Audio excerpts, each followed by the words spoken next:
What's up, Cole? So glad to have you on the show. Hey man, happy to be here. This is awesome. Hey, this is a really cool opportunity for us to celebrate something really fun and really special in your life. I think the goal that every entrepreneur has is to have an exit of some sort, and you've just been able to do that. And I just want to say congratulations. Thanks, man. Yeah, it feels great. It's funny, like when you build these things, at least I never expected that could or would happen one day, and certainly not of the magnitude it did. So, it was cool, and also for everyone listening. I mean, you just never know what may happen next year or what door may open. And I know you probably feel the same way. I mean, here you are hanging out with Richard Branson. So I feel like I should be congratulating you as well. Yeah, that was a pretty cool moment in time. A really cool, I mean, it's fun because it wasn't just a moment. It was 5 consecutive days of just deep dive conversations. It was really special, really magical. So How cool, man. Yeah. No, yeah, this will be a fun chat today for sure. there's no doubt. There's no doubt. And it's fun in so many ways. Like when you think about being an entrepreneur, you're some entrepreneurs dream of the exit, they dream of the big acquisition. Others are just kind of in the heat of the moment of this thing that they developed, and all of a sudden it becomes big. Right. And for you, you had an 8-figure exit, which is really exciting because in theory, if you're not making poor choices, you should be set for life, right? Now, just, to be totally candid, I have run into people, I have interviewed people, I've taken on clients that have really, thought that they were going to be set for life by most people's standards, should be set for life, but Right. they've figured out a way to, lose or spend. I mean, Yeah. we're talking millions of tens of millions of dollars, in one case, over $100 million. So Ouch. Yeah. you got to be smart. But one of the unique things about having a big transaction, I talk about this a lot on my show because I interview a lot of people that have had, big deals. Either they're an investor, an entrepreneur, they've had these big game-changing moments. And so I want to ask you, because I have my theory and I've also had my experience with this. In the moment of seeing these digits show up in your bank account, I mean, it's got to feel Yeah. really cool. It's got to feel cool in that moment. It's got to feel cool for, a weekend, a week, a month. But Right. when does it just stop? When is it like, okay, what's Yeah. next? Because that has to happen at some point. I love that you asked that question because honestly, so the exit happened almost 3 years ago.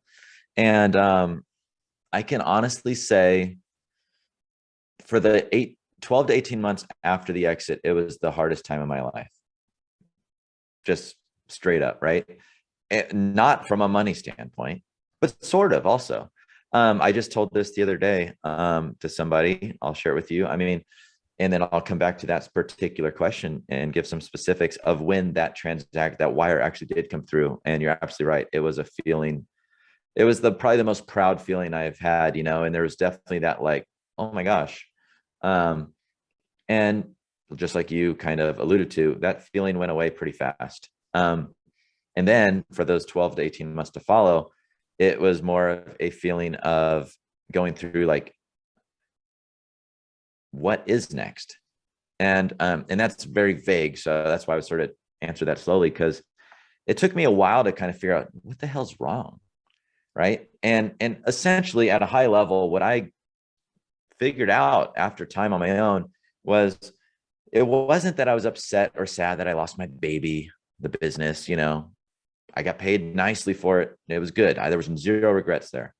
But even though it wasn't part of the employment, even though there was no contractual requirement of the deal that I had to work with the company, I did have an employment contract.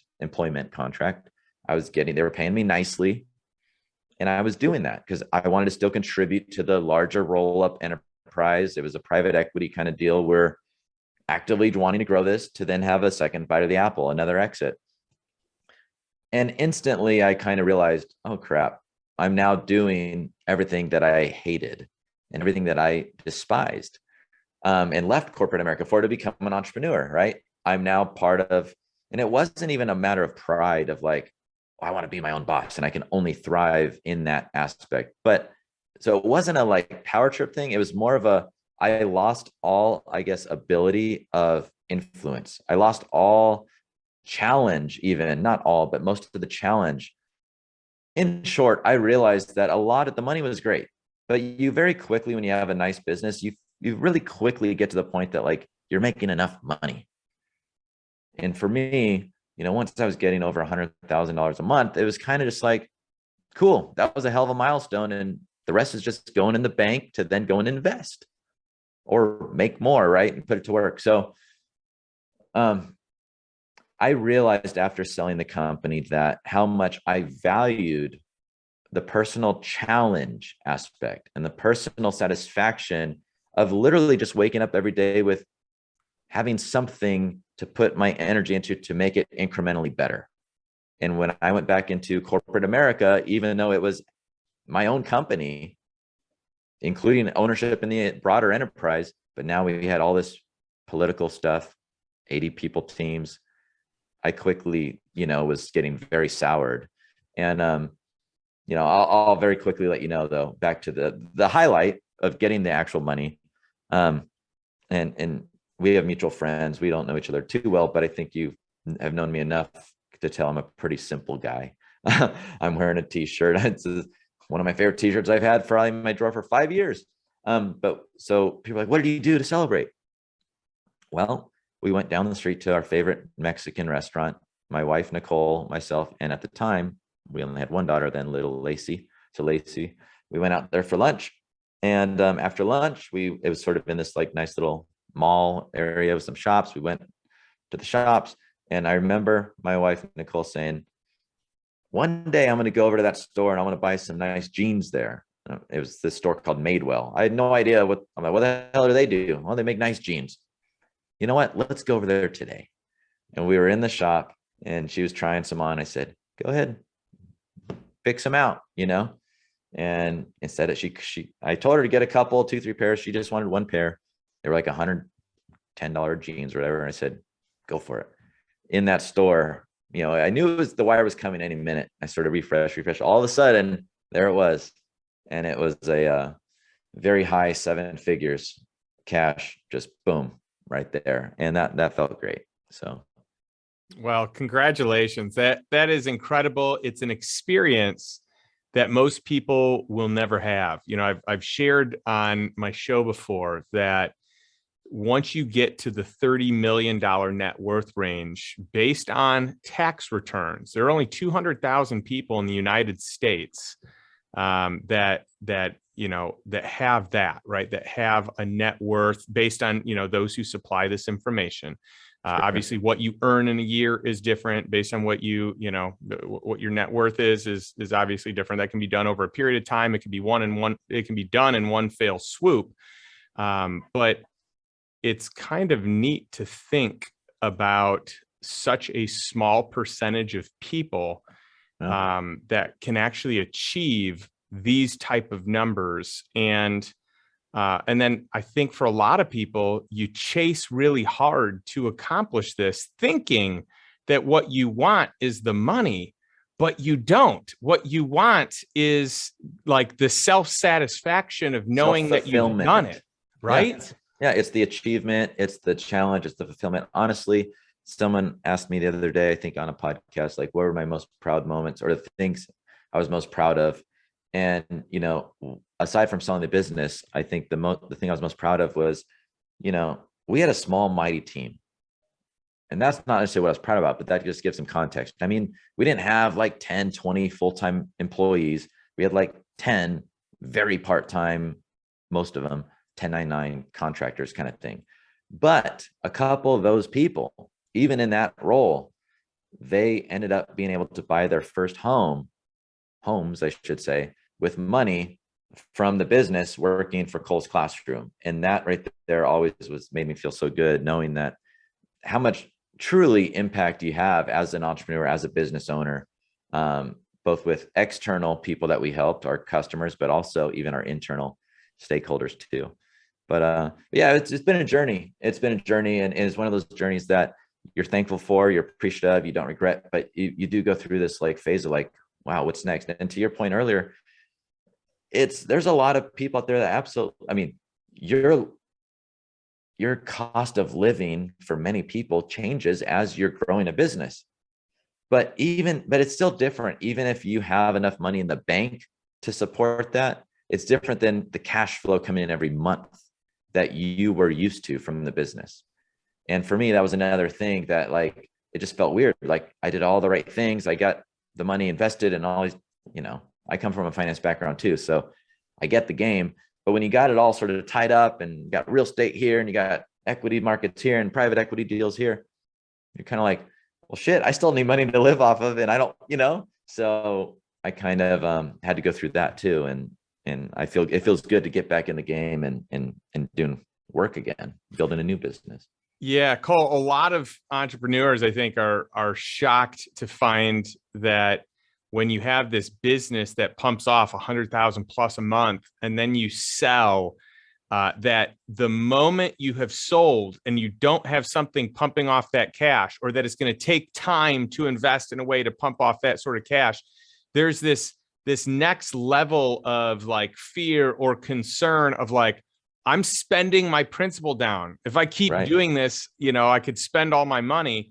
And so it's a real, like, it sounds like it's not a big deal or like, oh, poor you, but it's a real problem when you have, it's a mental thing. And you've got to figure out like, hey, how do I just get back? How do I create the cash flow to live? And so to take the stats further that we were talking about, there are 500,000 people in the United States that have a taxable income of $1 million or more. So that's pretty rare, right there already, top 0.1%. You've got, for anyone that's ever had a year where they've earned over $10 million, there are only 20,000 people in the US with a taxable income of 20 million or more. That is such a small percentage of people. And so the other thing to consider is when you're in that sort of a space, let's say that you're at the top 1%, and in this case, it's top 0.1% or top 0.005%, right? I mean, you're in the smallest percentage that is measured in the US. That's also the way that you need to look at the advisors, meaning that only 0.1% of the advisors out there and money managers and, financial experts are actually qualified for you, for your situation. And, it's a job to just make sure that you're finding people in your network that you trust, that know your situation and really have the tools at their fingertips to be able to help people like you, right? Yeah. And I think that's where a lot of people can get in trouble, right? Like when you have the money in the bank, I mean, like Damon and John, right? His book, The Power of Broke, like it's so real because like the motivations that you have are so different when you have your back against the wall and you need to grow that damn business. And just like it's a mindset thing when, you know that you got money in the bank, but you want that monthly cash flow. It's also a mindset thing when you're trying to do these other things. You're like, oh, no big deal. Like I grow businesses. Like I'm totally going to like smash it on the next one. Maybe, but what I've learned, but probably not. Right. And I don't say that to be like, that's obviously a general statement, but what I'm trying to get at is first and foremost, my life's different now than it was, not just financially, but literally I have a 4-year-old and a 1-year-old now. Life is crazy. Like surviving the juggling act that I'm choosing to do, building a new business, doing good work for good clients, still being a great husband, still being there for the kids and all that. It is truly hard. Now, with all of that background context and all those other things at this stage of life. Now, when you go and start a business or acquire business and grow it or whatever, and what I've learned firsthand and seen, even as I'm growing other people's businesses in my new role, it's like, there's no half-assedness. Like, you got, if the thing that got us the success that we got was because we freaking put in the work as if our backs were against the wall, because back then they were. I mean, it's no surprise that my business went from $100,000, $135K to be specific, on the first year, to 1.5 million the next year, to then 3, and then 4.5 before selling, because my wife and I quit our jobs. We like quit the safety net. So, I think the hard thing, and something that I had to sort of go through, and for anyone else who's maybe an entrepreneur listening, maybe you've already sold, maybe you can relate, maybe you're going to sell, like, when it's time to step on the gas, it's not like everything you touch is going to go to gold. Like, you got to get ready to buckle down and put in the work, and that still have that hustle, even though your bank account is kind of saying, well, you don't really need to hustle as hard. You do, because otherwise you're just going to not get the success that you are expecting to get. It's a double-edged sword. And Cole, I love your point here that just because you had success and you've had an exit doesn't mean that you're going to be able to repeat that, because it's hard. I mean, it's really hard for a first-time entrepreneur to make it big and to have that exit, right?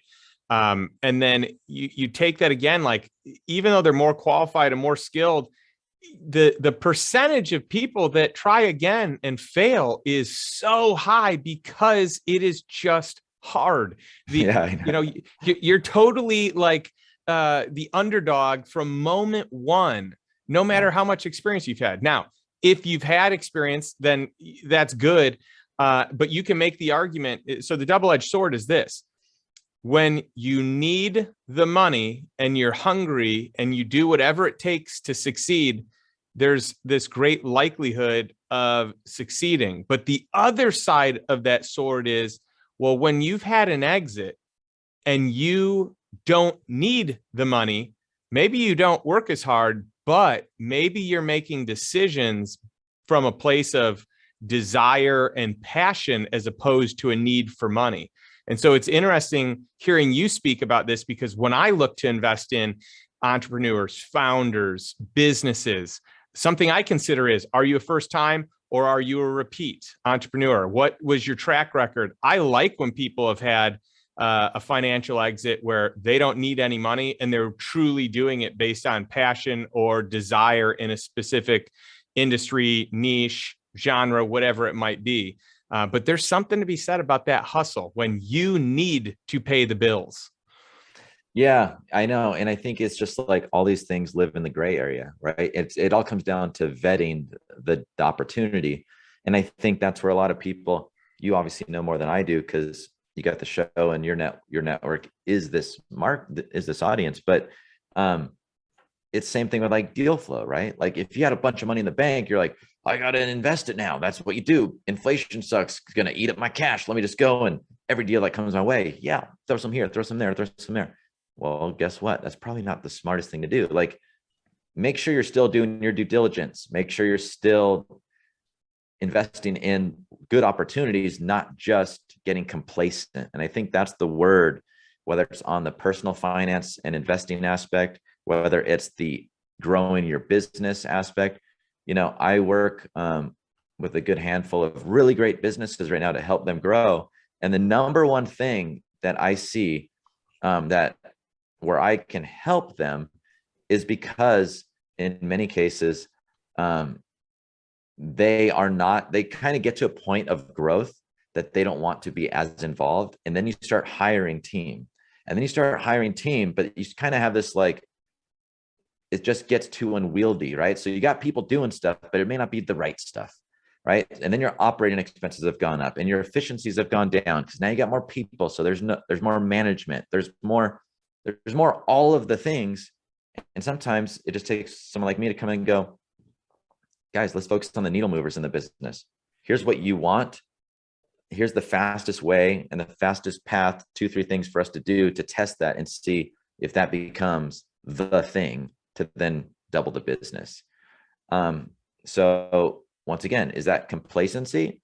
Not always, but I do think that a lot of entrepreneurs, as they're growing, they have the best intentions on how to grow it. But then once again, money's coming in, and money sometimes will make you do not the smartest decisions. Hey, we got money. Let's go hire people. Well, do you really need to hire that many full-time people? Or can you get it done with a handful of 1099 guys that are specialized in their task? So it's very interesting. And it's been fun for me, as I have been in this newest role, just to really get under the hood and sort of uncover. It's almost like I'm a doctor. I always think of it like I come in and the first thing I do is like this diagnostic, right? It's like, here's the problem.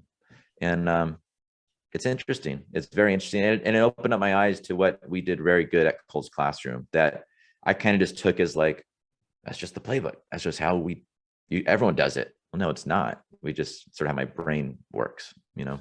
Yeah, I love it. And I want to dig into Cole's Classroom a little bit. But before we do, I think what you're saying, Cole, is spot on, because there really is an ignorance as a new entrepreneur, right? You start this company, not because, in most cases, not because you're actually a savvy business person. It's because you had this idea and it took off. The market said yes. And then all of a sudden you're like, oh, I'm juggling way too many things. And so part of it, like I have done consulting for companies. I've helped companies scale. That was, kind of an interim thing that I did as I wanted to have impact on other business owners. And a lot of it is simple as where are you spending your time? Pareto's principle, right? It's like, what to cut. That's right. What can a minimum wage person do?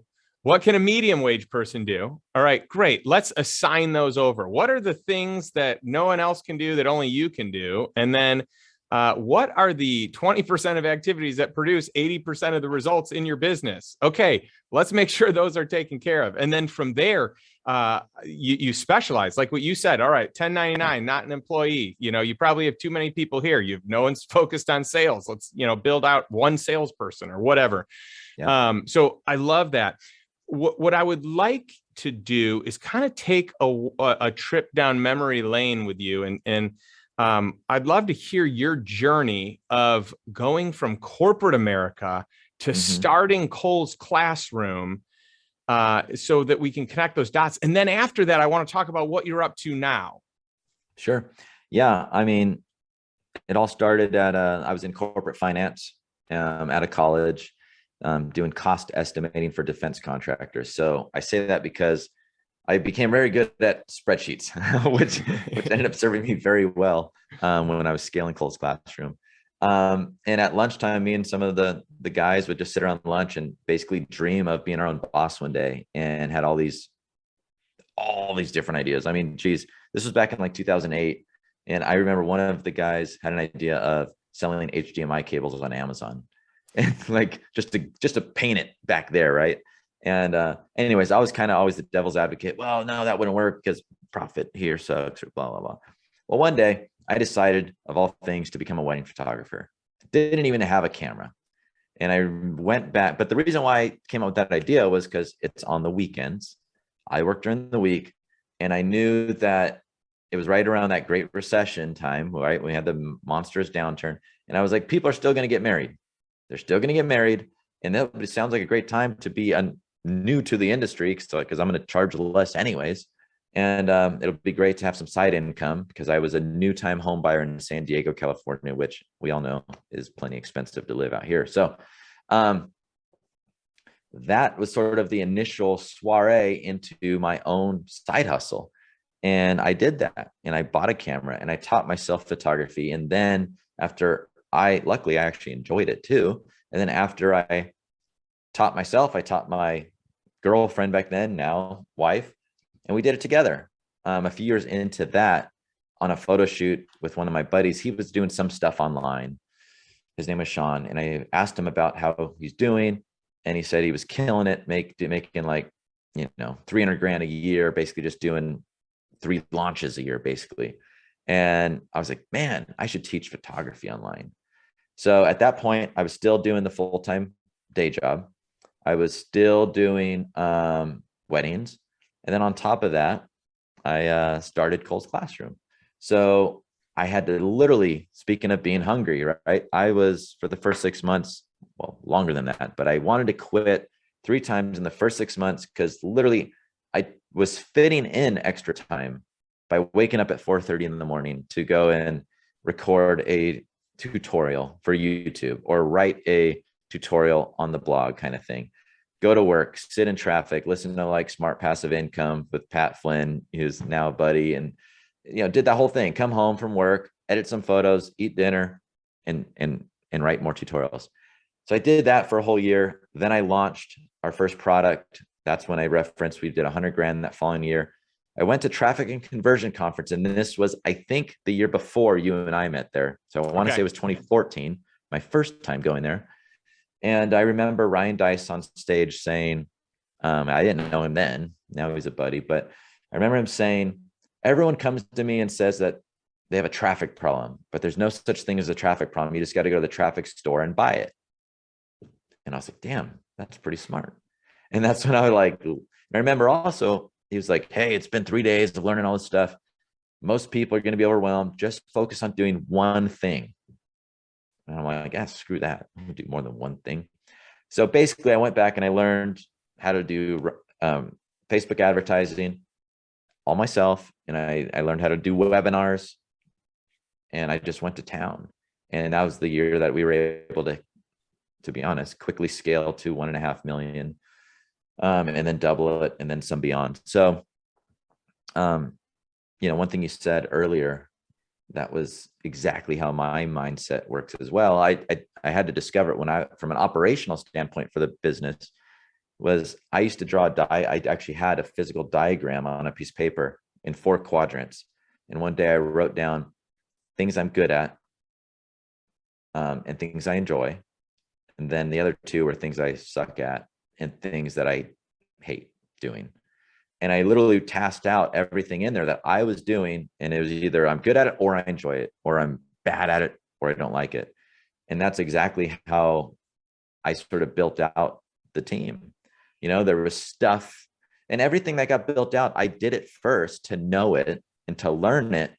And then I knew how to manage that person. And I also had an idea how long it should take. And because of that, we were able to scale while keeping margins super high.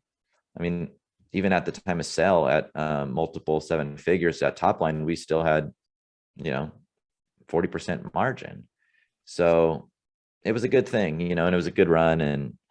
And it's fun to be back in there now in a different way. Cole, that's an incredible margin. And for anyone that is a business owner, they would kill to get a 40% profit margin. That's awesome. It's neat hearing the story. And I remember meeting you. So it was the year after that. And I remember meeting you. We had that lunch out on the pier. And I just remember thinking, gosh, this guy's sharp. And you had just at that point in time gotten done with like a fitness challenge. And you were like in some of the best shape you'd ever been in. And I remember like just paying attention to how disciplined you were there and thinking, yeah, that probably rubs through and kind of bleeds into every area of his life. Like if he can be that disciplined to his personal fitness, his physical fitness, I'm sure he's that way with his business. And lo and behold, you were, and it has served you really well. So it's fun kind of going full circle from where we first met in person. And I had heard about you a lot prior to that, just because we have several mutual friends, but it was good to put a face with a name and then follow your story from afar. And when I got the email that you guys had an exit, or I can't remember if I heard it from you, if I was on Facebook. I'm sure you probably saw on Facebook or something. And I was just so excited for you because I just love sharing in the joy, the emotions of it. And I think it's really important that people celebrate it right away, because if they don't, then it loses the luster, like everything, all of it loses the luster, and you're on to the next thing, So it's really been fun to watch as a spectator. Oh, thank you so much. Yeah, no, it's fun to be here. Right. And sort of recount that because that was a long time ago. That was probably seven years ago. So yeah, that totally a long time ago. And it's neat to see where each of us have gone since.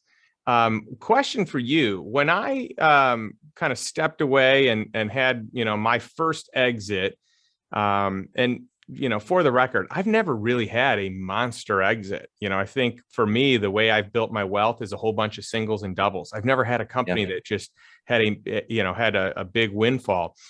So, when I say first exit, I use that really loosely because it wasn't much of an exit, but I decided that I wanted to take a year off and I wanted to travel the world, and I took my family, and it was incredible. And I started paying attention to the things that I enjoy doing the most. So, I found myself reading every day, journaling every day. I would journal about, I guess the ahas that I had. But one of the consistent things that I noticed is I was constantly working on deals. And I was constantly coaching my friends to financial freedom. And I love to teach and I love to learn. And so I thought to myself, well, I wonder what that would look like if I took like all these things that I do anyway. I'm not paid to do this. I'm just doing it for fun. And I was able to observe this over a year's period of time. And what if I kind of created a business out of that? I think that could be cool. I could be serving the purpose of like helping educate people, helping them to get to financial freedom. But at the same time, it causes me to have to learn more, and I have to show up in a way where I can teach people. And it was just fun. In our first year of the Lifestyle Investor Mastermind, we had 19 people in the mastermind achieve financial freedom. It was just incredible. And so I share that because I'm curious how long you took between selling, Cole's Classroom and starting this new venture, and kind of what you did in that time. Because I think that sabbatical, that time of not having to do anything is can be very healing. Yeah. Great question. I mean, so for the first, I worked with the company that acquired us for, I think, about 18 months. So, that was that tough time period, right? And the first 6 months, it wasn't tough. You're right in the high of the exit. You're in this new thing, and you're like jazzed on the future still. And then you start to feel like, those things that you miss when it was anything of your own. And it took a while before I finally had the courage again to be like, I'm going to quit, bye-bye $250,000 a year, easy money. Which, we needed that. I mean, on a monthly cash flow basis, we needed that. So, after that, it was kind of like, well, of course I'm going to just like figure it out. And that was the sort of like more challenging thing. I had one idea and you can barely see the guitar case over here. I used to have like a stack of guitar amps because I used to play in rock bands and stuff. And it was sort of like, well, I'm going to go and build a new thing for teaching guitar. I taught photography. Why don't I teach guitar? Right. And the truth is after I did like 30 YouTube videos, I was like, I hate this stuff. Like, and it wasn't as easy for me to record. Believe it or not, it was way easier on photography to just quickly turn on and screen record, like editing. So the actual content production, I was like, this isn't me. I know this isn't even what I enjoyed back then. Why am I doing this now? Also, like low ticket business versus high ticket, like, no, like that ship has sailed. So I put a kibosh to that. And what I'm doing now, actually, so I kind of I've been in, I can't say always, since selling, I've been in this mindset of knowing I am ready to acquire another business. I'm just waiting for the right opportunity. Don't want to do startup because startups from ground zero is so hard to get that momentum. Buy a company. So there was a handful of times I get really, really focused after that, cold outreach, the whole nine, never landed anything just yet. So then that would go away. Then I would try and dabble in a startup of my own. Then I'd say, no, that's annoying, that kind of thing. Once again, you got the money in the bank and less time now, less motivation now. So I had a lot of starting and stopping. Ultimately, similar to kind of you, I kind of realized I'm still thinking about business growth. It just doesn't turn off. And since I'm still thinking about it, maybe I should just start doing that. Exactly like what you said. And the way I did it and how it transpired into the company I have now, it was sort of like three different pivots.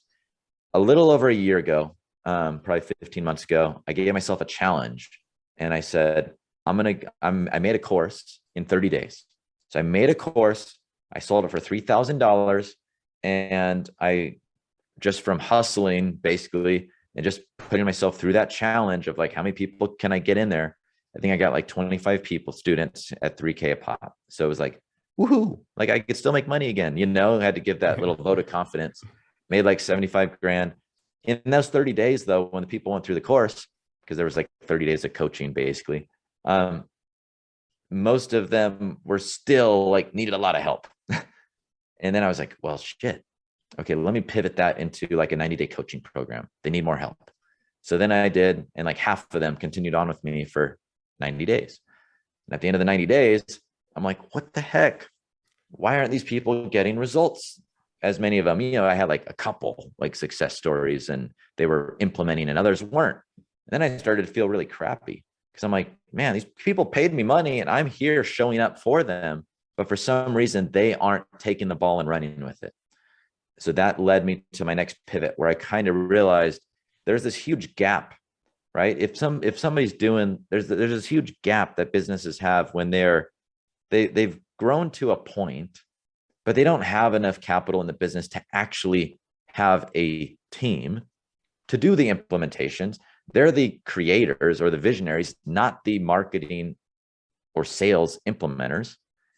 So then what happens is these companies go and hire an agency, for example, and they don't know anything about ads anyways. They just know they need to do ads. So they hire an agency and the agency usually doesn't do a good job because their client's just another number for them.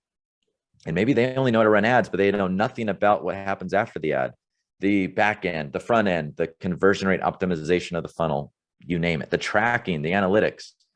So then the client gets bad results. They say the agency sucks, or they say that literally ads don't work for them. And of course, you and I both know what was missing was having somebody to come up with the right strategy or even proactively look and say, I can tell you right now, this isn't going to convert cold traffic. And here's why. You don't have any back end to monetize them or whatever. So ultimately that led me to my pivot of what I do now, which is I said, well, people can just pay me and I'll just be the strategist and the implementer, depending on what the particular client needs. So essentially, I'm filling the gap that I believe a lot of growing companies have. And some of these companies are even already doing 7 figures, and they still have that gap because it's a knowledge and skill set gap that they don't have. And they're already busy doing all the other crap that they got to do. So then they go and hire, and there's no one to manage it effectively. They don't really know if they're going to screw it over or not. And that's where I sort of fit into the puzzle because I got this, very diverse, high-level entrepreneurial brain. And it's just none of it today in today's market is one-dimensional. There is no, you see the ClickFunnels awards behind me. There's no real one funnel away. There's no more one thing away. Like very small percentage. If you're doing super high ticket stuff and you already have an audience, cool. You made a funnel, you made a webinar, and you filled it, and you're making buku bucks. But for most businesses that aren't doing super high ticket coaching, it takes a lot, as we said earlier, a lot of hard work, a lot of intention, a lot of strategy. And that's ultimately what I am happy to be able to have the impact I do with which is, as we discussed earlier, having that more diagnostic approach, that doctor going in and going, all right, here's all the problems. Here's how to fix it with the least amount of effort that'll yield the best results. So that's, the new company is called Rapid Scale Group. Despite the name, it's just me. So there's no big agency. It's just me. I get to be very picky and choosy with who I work with. I only work with people I actually can help. And And it's been really, really, really cool. Really cool. It's that right balance of, because people ask me, why are you doing consulting stuff now? You sold a low ticket business that was doing multiple seven figures. The answer is that it's making me sharper than ever, because I'm now going into, and my client roster, I have everyone from high ticket to low ticket to software to e-com to, B2B and everything in between. So it's the challenges there that I love. I'm having an impact because I'm able to serve my clients honestly in a more valuable way for less dollars, because it's on a fractional basis. And since it is just me and not me managing my own team, and I'm not trying to scale it to the moon, I'm able to balance, speaking of your brand here, lifestyle, right? I am able to still make money, have impact, still have time when I want to go fishing with my dad on our boat, when I want to go take my daughters to the beach, when I want to go take my wife, or we go to the gym together and then go to a lunch date. So this is letting me do all that. And on top of that, there's inherently some deal flow, because once I'm basically getting paid to help grow companies. And then some of them hasn't happened yet, but we're close on some where they go, hey, what does it look like if, you like actually worked in a more formal capacity with us? So it's checking all the boxes right now. Oh, that's incredible. And there are so many different verticals, so many different opportunities as I see it. The differentiator to me is that you're the implementer, because there are a lot of companies that consult, but you'll actually get in and you'll do it. And that is really important. And by the way, I'm a huge believer in the fractional opportunity. I hire fractionals for all kinds of stuff. And my goal as an entrepreneur is not to in-house more people. It's to outsource to the most senior expertise that's out there. And even if it's just on a fractional basis, because that might be all that you need. And I think you can do this with a COO. You can do it with a CFO. You can do it with marketing. You can do it with sales. I mean, there's so many fractional roles that you get the highest level of quality, but for something reasonable that even a new company can afford. So I love hearing that. My brain, though, is going in all these different directions where I'm like, whoa, the opportunities have to be out of control. Like, yes, of course, there's the opportunity that you could stay on full time. But there's the opportunity to invest. There's the opportunity to get on, boards or create a board with the company. There's the opportunity to synergistically, merge or partner companies that could be very beneficial to one another. There has to be there's an opportunity for you to take a piece on an exit. Like there's so much, I feel like, total win-win in this type of framework. And I'm sure you're exploring all of it, but I love it. Yeah, you're right. And the funny thing is today, one of my newest clients came on, and one of my existing clients, I'm like, man, you guys need each other. They got this really cool e-learning platform, and you have this really cool video, messaging tool that, so it's cool, and I think it took me a while, honestly, once again, just acknowledging the kind of challenges that I had in that 3-year duration. It took a little bit of time to be okay with even being the implementer, right? And not every one of my clients, I am the implementer, because every client, there's a different diagnostic on what they need. But certainly there's some that I'm in the weeds, and it might just be running Google ads, YouTube ads, whatever, building landing pages. But I had to get okay with that. And because a lot of us are always ingrained in this idea of only passive income, everything. And the truth is I pretty much don't think there's much that's passive, because I would even argue with you, and I'm sure you could say absolutely there is, but how many hours did it take for you to talk to all these people to get the passive deals? There's always active work that has to come into place before you get to the lustful passive income opportunities. So bottom line is, sometimes you just got to roll your sleeves up and get after it. Yeah. And I think don't worry about the title. Don't worry about what you're doing. Is it something you enjoy? Yeah. And I think you're asking this question also is this better than where I was? right? So here's where I am today. Does this make me better? Does this create a better situation? Does this, and for people that want to, you know, if someone really wants to move from active to passive, is this more passive than what I'm doing? You know, on the active passive scale, which direction am I going in? And so I think you can definitely move in that direction, but there's certainly due diligence that needs to happen. Otherwise, you can lose money. Even with proper due diligence, you can lose money. So, yeah, there's a lot of truth to that. You know, you made a comment in passing that I want to make sure is highlighted, because to you, and I'd say to me, this is smart, but it's also like, of course, this is what you do. And I don't know if this is the case for everyone.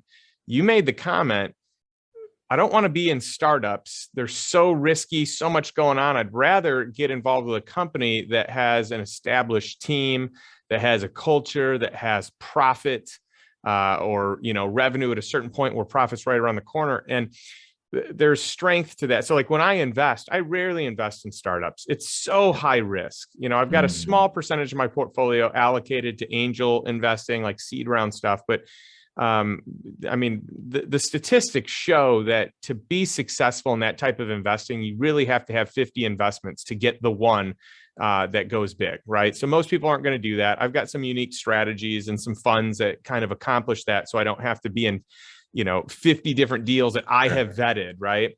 Yeah. But once you take over a company that already has, they're past the danger zone. It doesn't mean they're going to succeed, but they're past it. You know, I don't know if you've read the book Buy Then Build by Walker Dybel. I knew you were going to say that book. Yeah, great book. Great book. So he's in the Lifestyle Investor Mastermind. He's an awesome guy, brilliant guy. But that's it. I mean, that, like, buy businesses that are in a good place, pay a fair multiple on EBITDA and, or, you know, in some instances, revenue, ideally EBITDA, and roll with it there, because the culture is established. You've got a framework, you've got a team, you've got, you know, all the things. You can plug in an operator because you already know that there's enough profit to afford it, right? Yep. Yeah. So I just want to highlight that for people that, you know, instead of, maybe you're moving from corporate America and you want to start something. Well, there's actually an easier way potentially than starting something. I mean, if your idea is just amazing, great, do that. For someone that's just had an exit, instead of starting another business, buy another business and scale it. You know, it's just such a ripe area and industry for opportunity. And especially when you're inside that, like, you know, 5 to 15, 5 to 20, 5 to 25 million dollar company. Oh yeah. Yeah, no, it's definitely a smart play. And well, I'm still always keeping my eyes open too. So if you hear of anything, let me know. But that sounds good. Well, Cole, this has been incredible. You are an inspiration. Your story is just fantastic. Where can people find out more about you? Yeah, no, I've enjoyed this too. I really appreciate chit-chatting with you today. The best spot to find me is rapidscalegroup.com. And you can certainly email me through there, cole@rapidscalegroup.com. And I'm always on Facebook too. So if you just enjoyed the chit chat and want to say hello, whether it's an email or a Facebook message, I'd love to hear from you. But that's yeah, awesome. Thanks for the opportunity. Well, thank you. This has been wonderful. And I want to leave my audience with the message that I like to reinforce every single week. And that's this: what's the one step that you can take today to move towards financial freedom and move towards a life that you truly desire, that's on your terms? So it's not by default, it's by design. We'll catch you next week.